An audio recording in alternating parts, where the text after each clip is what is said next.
Olá pessoal, eu sou o professor Marcelo Roseira e esse é o canal Matemática de Pai para Filho.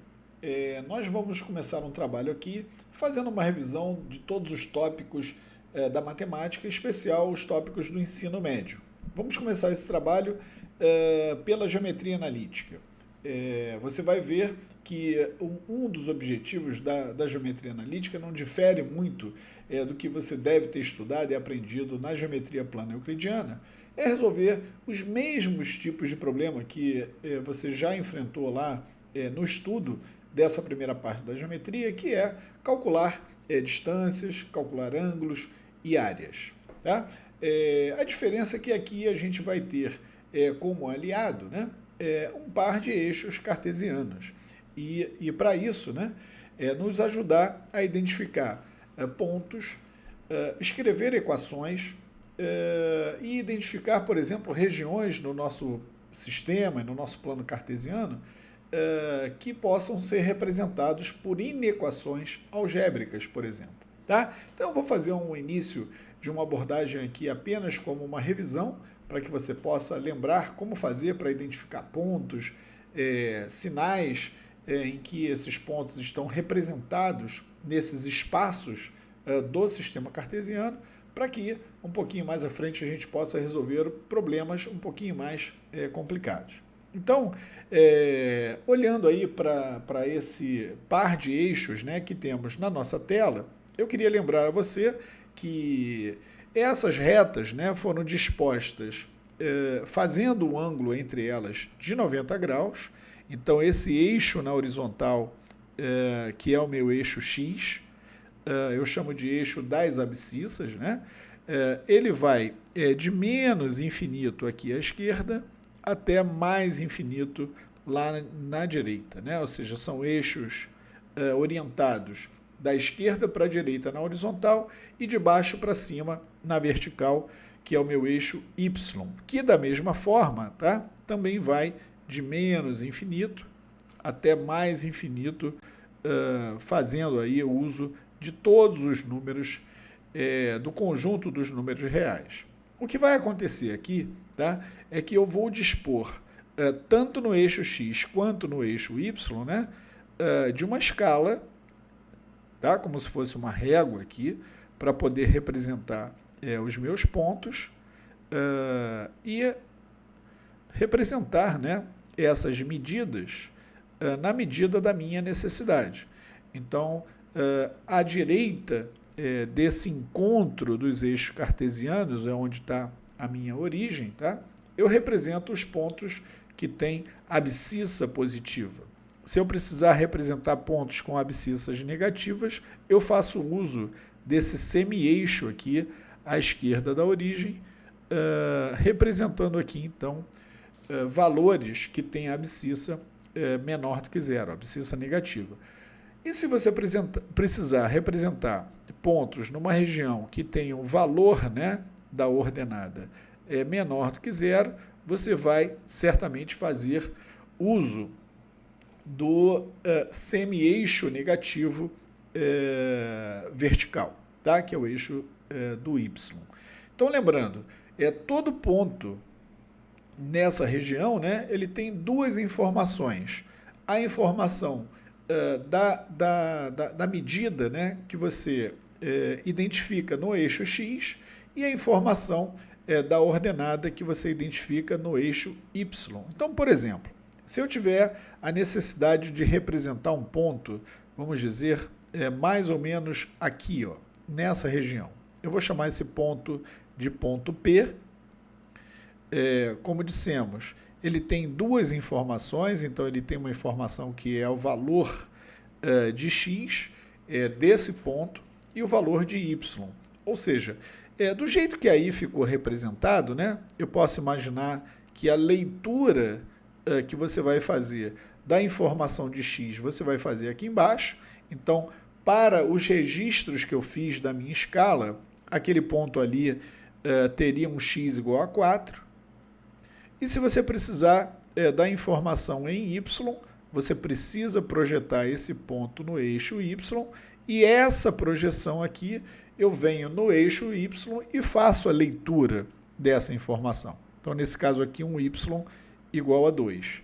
De tal forma que esse ponto de coordenadas x, y é o ponto de coordenadas x igual a 2, x igual a 4, né, perdão, y igual a 2. Ou seja, esse é um caminho, né? Você posicionou o seu dedo, né, num lugar ali desse espaço que eu chamei de sistema cartesiano, e ali você precisou fazer a identificação e o registro da informação que estava naquela posição. Existe um outro caminho, né, que é o caminho contrário, ou seja, alguém dá a você uma informação e você precisa ir lá no sistema cartesiano e fazer o registro da posição desse ponto. Então, por exemplo, se alguém der a você a informação de um ponto que tem x igual a 1 e y igual a 3, por exemplo, né, você poderia identificar esse ponto, ou seja, x igual a 1 está aqui, tá? Y igual a 3 está um pouquinho acima aqui desse valor de y igual a 2, então esse ponto seria representado mais ou menos aqui, nessa região aqui que eu acabei de pintar. Então, esse ponto P, o ponto de coordenadas x igual a 1, y igual a 3. Tá bom? Então, os dois caminhos são possíveis, né? Ou você coloca o dedo e faz a leitura da informação, ou você tem a informação e precisa registrar essa informação nesse sistema que nós chamamos, como disse, de sistema cartesiano.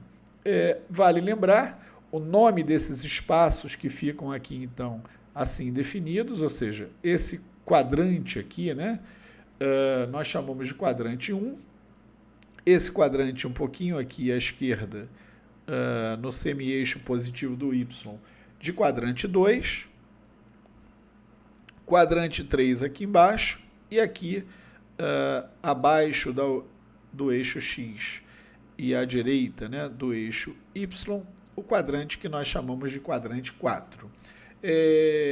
Essas informações, né, e essa localização desses espaços e desses sinais serão importantes para você quando você estiver estudando, por exemplo, trigonometria, tá?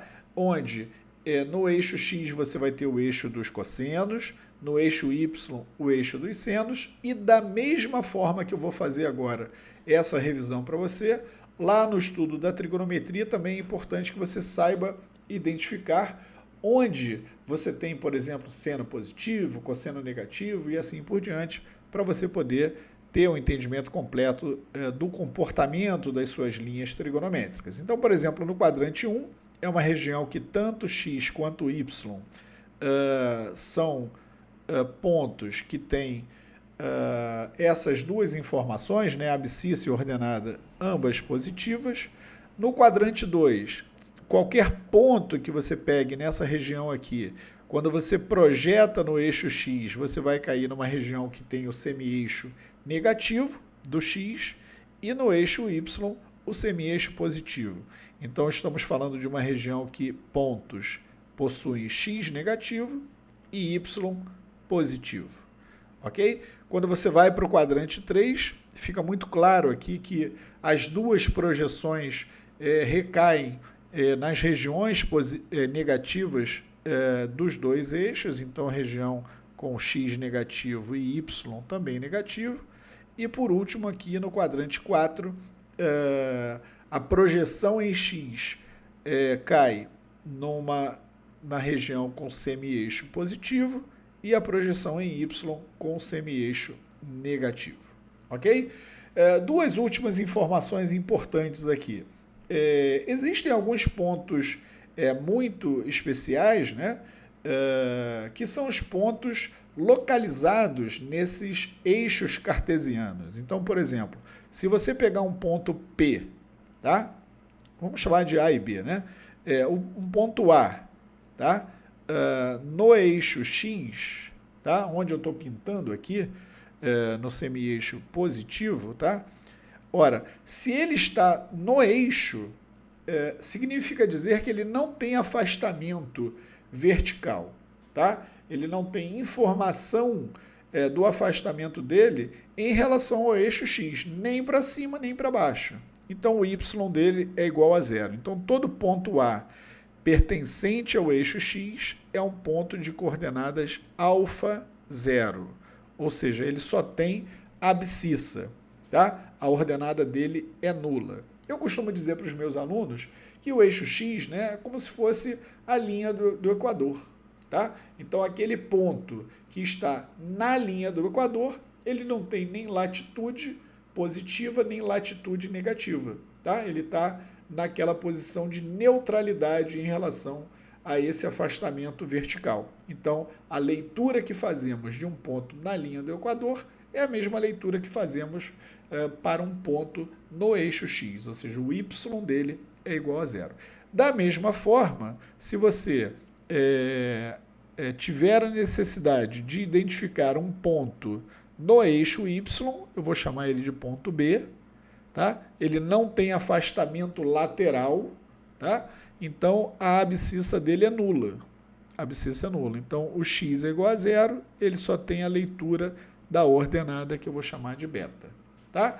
Então guarda isso aí, tá? Eu posso até deixar destacado em separado para você aqui nesse cantinho à esquerda, ou seja, que todo ponto A pertencente ao eixo x é um ponto A de coordenadas alfa zero. Alfa zero. E todo ponto B pertencente ao eixo y será um ponto B de coordenadas abscissa nula e informação apenas da ordenada beta, ok? Então guarda isso daí, isso é bem importante para que no momento, né, do registro da posição de pontos com essas características você não venha cometer nenhum tipo de erro ou deslize aí no momento do seu registro. Tá legal? Então, esse é um primeiro resumo, né, dessas informações importantes, como disse, para que daqui a pouquinho, um pouquinho mais à frente, a gente possa trabalhar com pontos nesses espaços criados por esses eixos cartesianos, para que a gente possa representar retas, calcular distâncias, calcular pontos importantes, como, por exemplo, o ponto médio, o baricentro de um triângulo, né? E assim por diante. Então, esse é o início da conversa. Daqui a pouco a gente começa a colocar mais equações para a coisa ficar mais interessante. Tá bom? Eu vou dar uma paradinha agora e volto resolvendo um exercício com você para que você possa ver mais ou menos como se procede quando você precisa representar pontos e fazer movimentos com esses pontos nesse ambiente que nós chamamos de plano cartesiano. Tá legal? Então eu paro agora aqui, faço uma parada e volto resolvendo o exercício. Mas se é a sua primeira vez aqui no nosso canal, nós estamos apenas começando esse trabalho, eu peço a você que você se inscreva no canal se você gostou, se você conhece alguém que você sabe que precisa dessas informações que nós vamos trabalhar aqui, envolvendo esse estudo de tópicos diversos da matemática, com uma diversidade grande de aplicações em termos da tua necessidade, seja ela para o vestibular, para um concurso público ou outra prova que porventura venha cobrar os conteúdos que trabalhamos na matemática, eu peço a você que compartilhe e recomende, né, a inscrição no nosso canal. Ativa o sininho aí, porque toda vez que a gente colocar um vídeo, você já vai ser avisado que tem novidade no canal. Tá bom? A gente volta já resolvendo o exercício com vocês. Um abraço.